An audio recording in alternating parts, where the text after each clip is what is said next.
Welcome to Cooking Wild. Today we're going to make chicken fried rabbit with homemade mashed potatoes and a white pepper gravy. And for dessert we're going to have banana pudding. Stick around because we're cooking wild.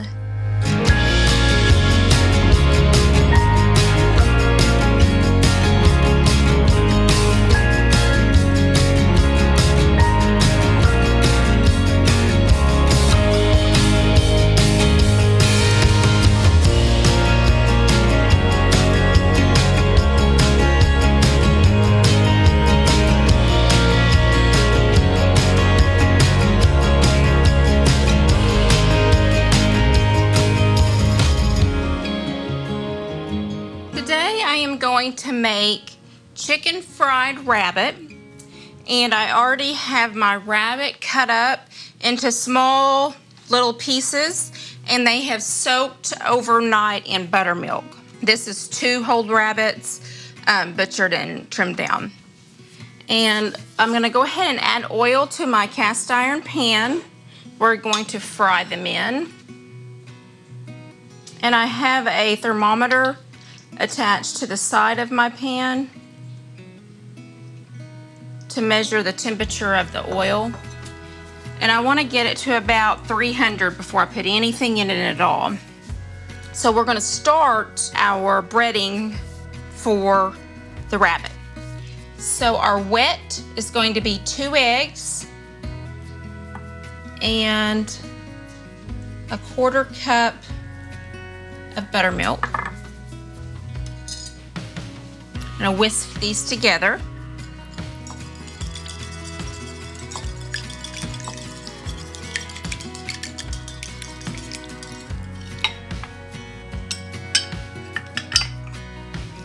Slide that over.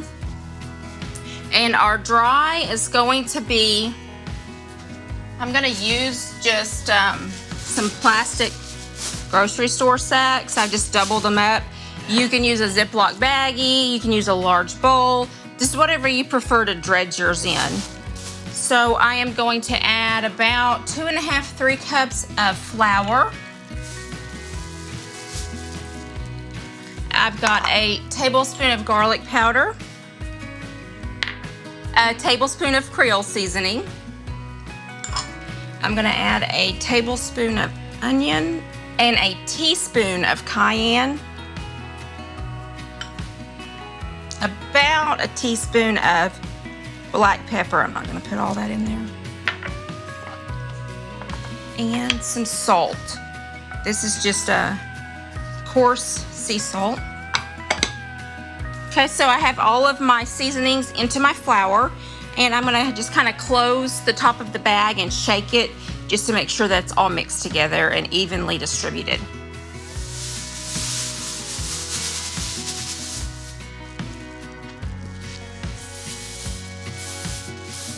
So our rabbit has been soaking overnight in buttermilk, so it's already got a wet on it. So we're going to take it immediately and put it into our flour, and then we're going to do wet again and back into the flour.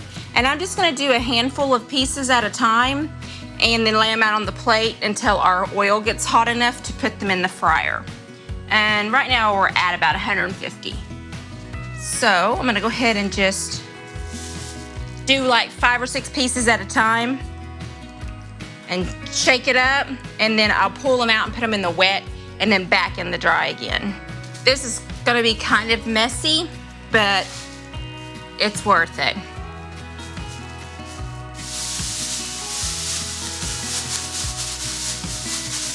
I'm gonna make sure that I get them all out of my flour first. We're gonna add them back into the wet, which is just buttermilk and egg. And then I'm gonna toss them back into our flour mixture again. I'm gonna close the bag and shake it back up.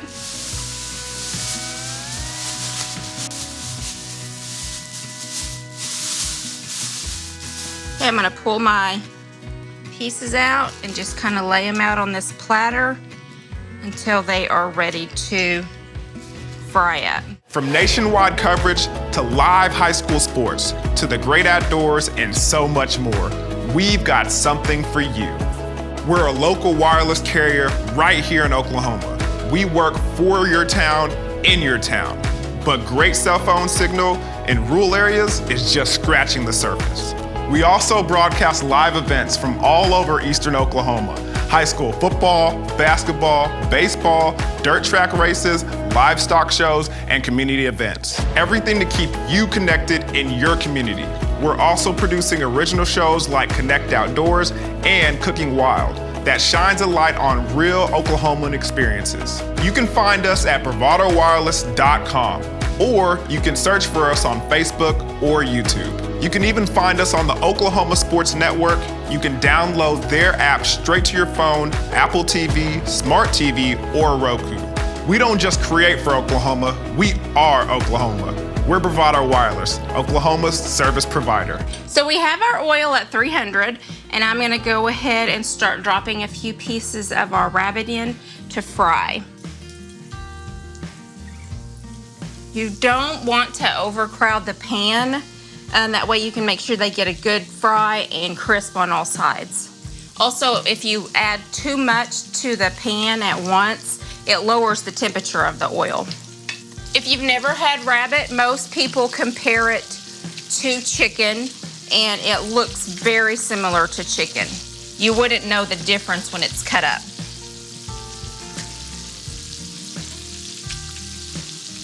Okay, I think I got enough pieces in there. I don't want to crowd my pan, and I'm just gonna let them fry, and I may toss them, flip them over, make sure they're good and coated and brown on all sides.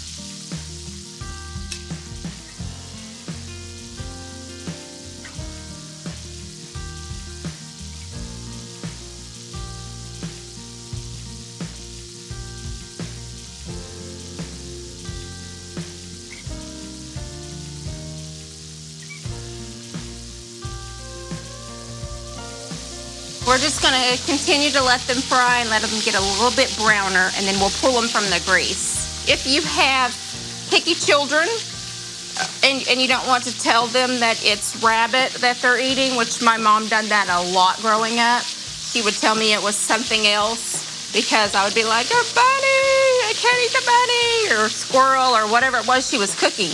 She would just tell me it was something else, and we never knew the difference. So if you got picky kids or kids that may not eat, if you tell them it's a rabbit, you can tell them it's chicken and they will never know the difference. This is the exact same batter that I use to make fried green tomatoes. And I'm growing a garden this year, so I made my first batch of fried green tomatoes the other day.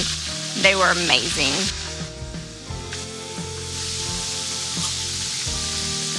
So some of my smaller pieces are starting to float, and that's always a good indication that those pieces are done. I'm gonna go ahead and pull a few of the smaller ones out. Just drain them on a paper towel. And these literally look like hand-breaded chicken chunks is what they look like.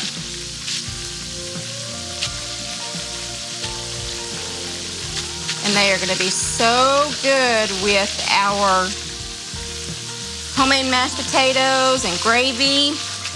It's a southern dish for sure. We grew up on, my mom made gravy, I think, with every meal we ever had. In the morning, it was sausage gravy or pepper gravy. She would make chocolate gravy. We had gravy with every meal. Gravy over noodles. It's like a staple here. You can't really have a meal unless you have some gravy to go with it. These bigger, thicker chunks, I'm allowing them to cook a little bit longer just to make sure that they're done in the middle.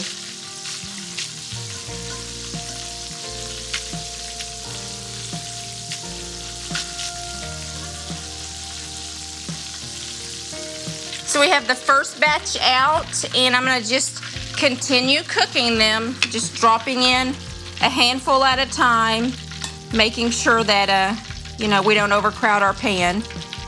The buttermilk and egg and then that flour gives it a really good, thick, crunchy coating to it. It makes it taste wonderful.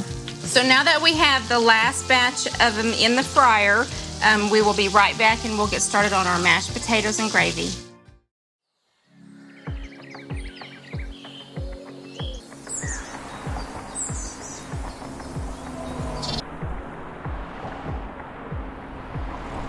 Whether your roads are dirt, paved, or if you're blazing new trails, the roads we travel lead to all of our most cherished places and people. Bravado Wireless strives to keep you connected wherever the roads may take you. We are the leader in wireless mobility and connection in Oklahoma and across the nation. We carry some of the market's top cell phone brands, fast, reliable home internet, and even greater customer service. Locally owned and operated right here in eastern Oklahoma. So whatever roads you travel, Bravado Wireless has them covered. From beginning to end. We are Bravado Wireless, and we believe in the power of connection. So for our side today, to go with our chicken fried rabbit, we're just going to make homemade mashed potatoes. I've got about 10 regular size russet potatoes. I've already peeled and washed them, and I'm just going to cube them up, and then we will put them on to boil, and I'm just going to boil them until they're fork tender. And then I'm going to just mash them with salt, pepper, butter, and canned cream or evaporated milk. I like to use the evaporated milk just because it's thicker and richer, and it makes your potatoes creamier. So once I get these cubed up, we will rinse them and barely cover them with water and put them on to boil. And then we will just cook them until they're fork tender, and then they'll be ready to mash. I'm also going to make white gravy, like pepper gravy, to go on top of our chicken fried rabbit and our mashed potatoes. Growing up and in the kitchen with my mom, I always got assigned peeling the potatoes, which I did not like at all. But I learned really quickly that I could get unassigned that task if I would start with the potato this big and it ended up this big. Then my mom would make somebody else peel the potatoes because I was butchering them too bad, intentionally. So I didn't have to do it. So we have our potatoes on to boil. We're gonna cook those until they're fork tender, and while that's going on, I'm gonna go ahead and make the gravy for our potatoes and our chicken fried rabbit. So to get started, I've got the heat up to about medium heat, and I'm gonna go ahead and just add some oil into our pan. It's probably about 2 tablespoons of oil. And we'll let that heat up a minute, and then we will add flour, salt, and pepper. I'll kind of whisk it around and then slowly add the milk to make the gravy. So let's go ahead and let this come up to temperature. I'm going to turn it up just a little bit between medium and high. And we'll let that come to temperature, and we'll go ahead and get started on our gravy. So anytime that you're cooking with cast iron, they always cook better when you get them hot and the heat disperses evenly.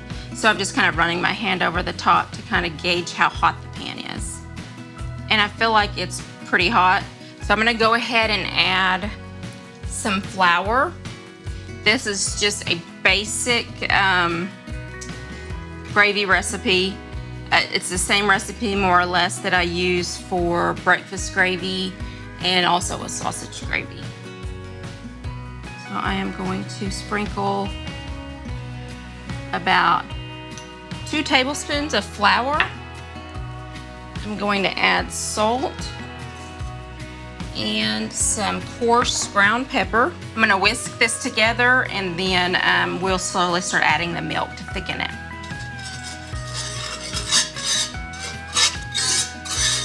So I am going to go ahead and add the remainder of my flour in. I started with 3 tablespoons of flour, and that's what we're going to end up putting in it.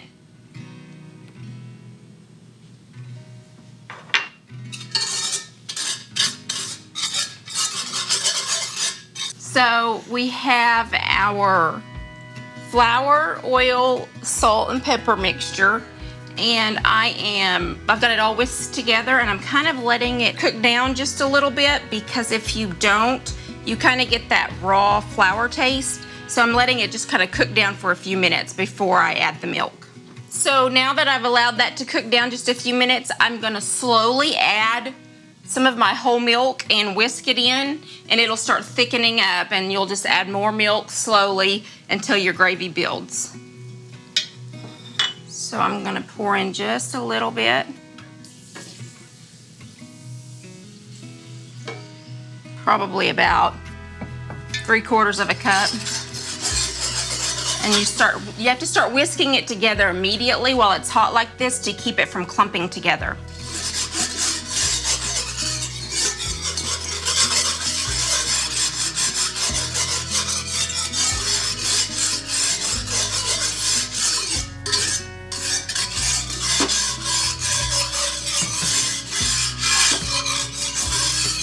So our gravy is pretty much to the consistency that we want it. As a general rule of thumb, I always pull it off just a little bit sooner than what I really want the thickness to be, because it will continue to thicken. So I'm gonna go ahead and stir this one time, and then we're gonna go ahead and pull it off the heat.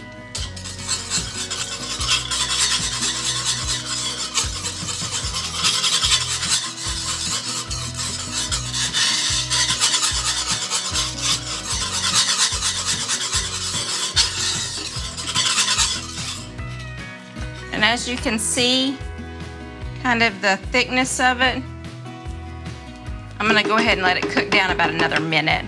I thought it was a little bit thicker than that, and then we'll pull it off.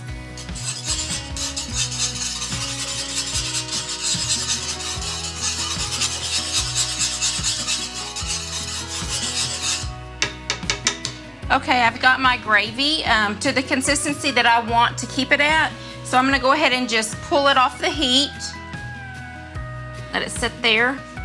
And like I said, it will continue to thicken just a little bit. If it does get too thick, you can always thin it down by adding just a little bit of milk. We're gonna go over to our potatoes. I've got them drained, and I am going to add salt, pepper, butter, and some evaporated milk.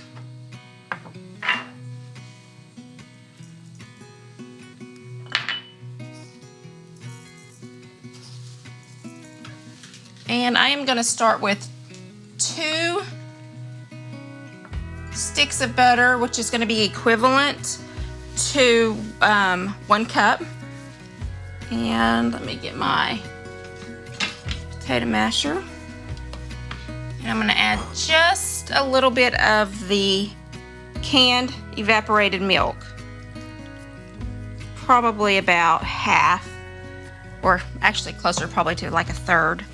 And I'm gonna start mashing the potatoes. And I usually start out with a regular potato masher to get like the bigger clumps kind of mashed down. And then I will finish it off with a handheld mixer, which kind of smooths it out and kind of gives it like a whipped creamy consistency. So I'm gonna go ahead and add another stick of our butter and some more of our evaporated milk. So this is gonna be a total of 1.5 sticks or 1.5 cups of butter. And I'm gonna add in probably about another 1/3 cup of our evaporated milk. And then I'm gonna use my hand mixer to whip this up and get it finished mixing.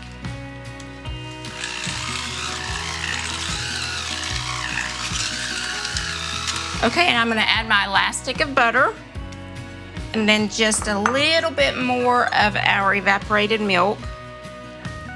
So we're gonna end up using about 3/4 of the can.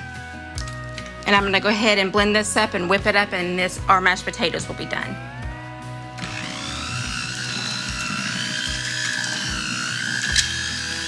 So we have our potatoes finished up and whipped up. And when we come back from this break, I'm gonna get started on our dessert, which is banana pudding.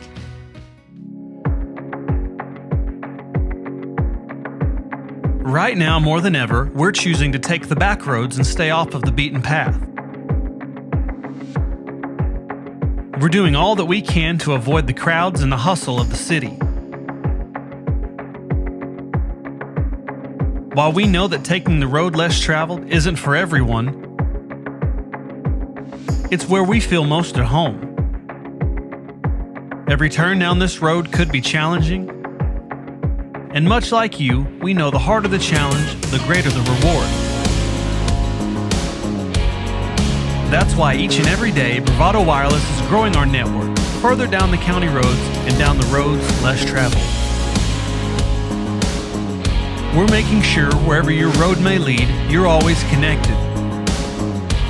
We are Bravado Wireless, Oklahoma's own wireless provider. So today for dessert, I'm going to make banana pudding. I'm going to layer it into a glass bowl just because it looks really pretty that way and you can see the layers. You don't have to use a glass bowl, just any container will work. So first we're going to start with the actual vanilla pudding mix. This is like the 5.1 ounce regular instant vanilla pudding. I'm going to put that in there. And then I am going to add 2 cups of cold milk. And this is whole milk. But you can use 2% or I just feel like whole milk always makes it taste better. So I'm gonna go ahead and mix this up. And then once I get it mixed up and blended well, then I will fold in some of the other ingredients.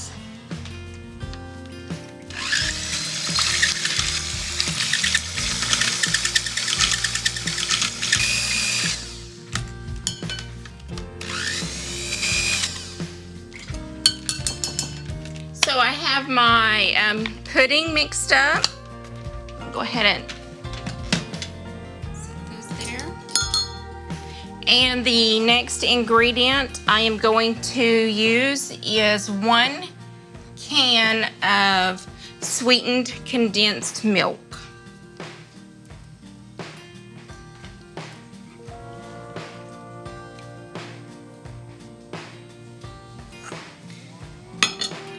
I'm just going to fold this into our vanilla pudding.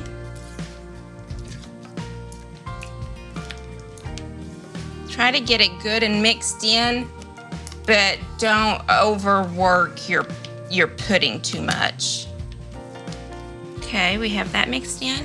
And the next thing, I'm gonna fold in 8 ounces of Cool Whip or whipped cream.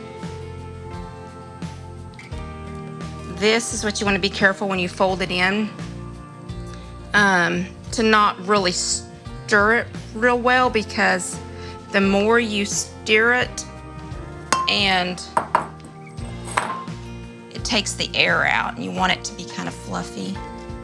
So we're just going to fold it into our, I'm actually going to use a bigger spatula for doing this. So once we got that folded in, I'm just gonna kind of set this aside. And the next thing I'm going to do is I am going to start layering in my wafers and my bananas. So, go ahead and pull a couple bananas off.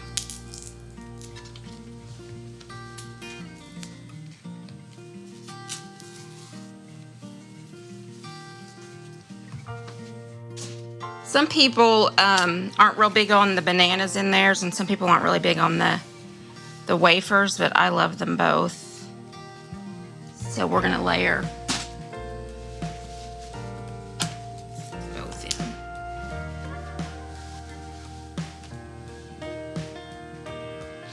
I'm just gonna cut my banana.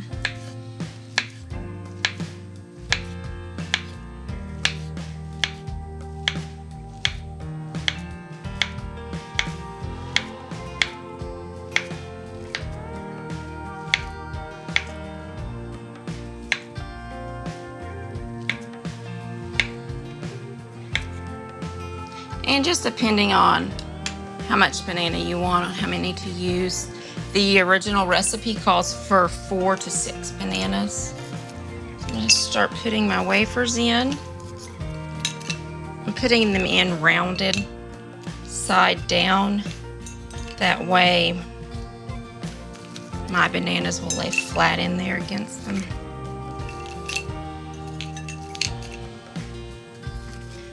try to go up on the sides just a tad. I'm going to go up on the sides of my bowl just a tad with my wafers, just to get a real pretty layer look.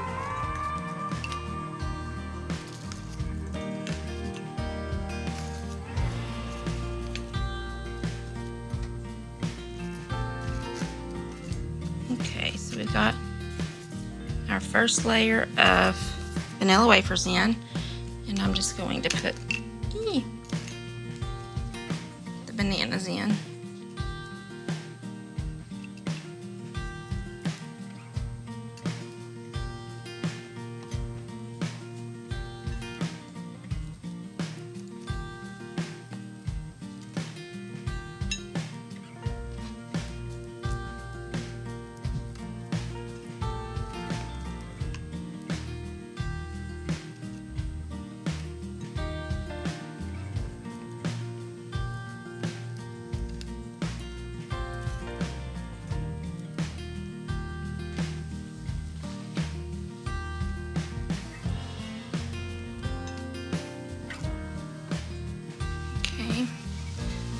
First layer, and then I'm going to just put in a layer of our pudding, Cool Whip, and sweetened condensed milk.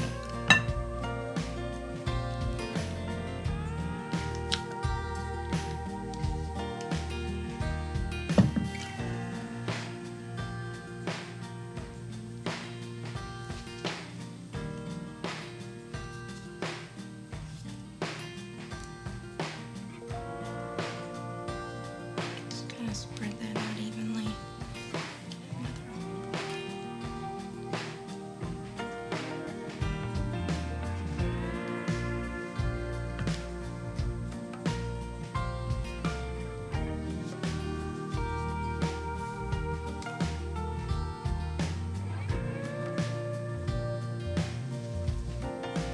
So once we have our first layer of pudding down, good. Doesn't mess up our layers. Then we'll just continue on with more layers of the cookies and banana. So we have the last layer, and I'm not going to put bananas on the last layer, but instead I'm going to put just a few cookies, and then I crushed up some of the cookies, and I will sprinkle them on, and then when we get ready to serve, we'll put just a little dollop of whipped cream on top. So we're just gonna turn our cookies the right way now, and I always try to pick out the pretty ones that are whole.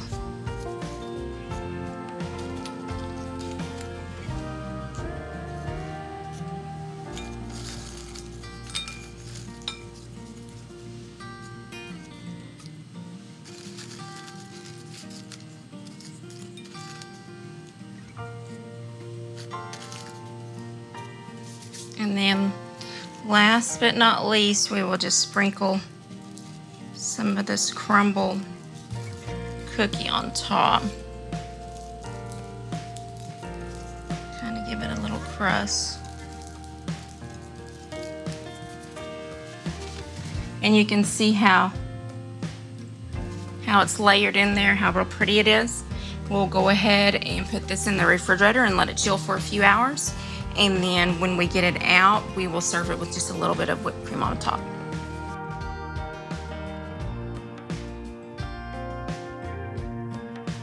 I hope you enjoyed cooking with me today. For more meals and other original shows, head over to bravadowireless.com.